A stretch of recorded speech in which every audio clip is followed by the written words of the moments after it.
बालेश्वर अन्यतम जीवन रेखा कहले आयर पंथा कहले बिरला टायर को बुझाए। दीर्घ दिन हम ये बिरला टायर कार्यरत थिला। तत्कालीन सरकार गत सरकार भूल शिल्प नीति जोगु ये कल कारखानाटा बंद हो जाइथिला एवं ये कारखाना बंद होला परे केंद्र सरकार गोटे अभिनव प्रयास करथिले। रिहैबिलिटेशन स्कीम रे ए कारखाना को पुनरुद्धार करा जाइछि।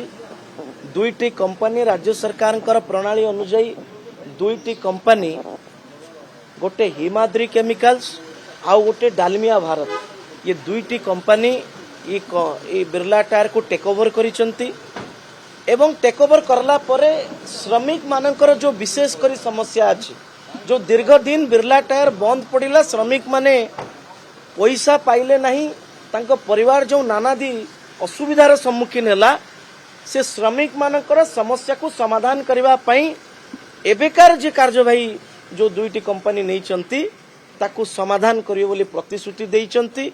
डिस्ट्रिक्ट एडमिनिस्ट्रेशन प्रोसीडिंग रे भी लिखिचंती जो माने एनसीएलटी कोर्ट रे जाइथिले जो श्रमिक माने तांको कथा भी बुझा जिवो जो माने ठिका संस्था रे बा ठिका भाव रे कर्मचारी थिले तांको कथा भी बुझा जिवो।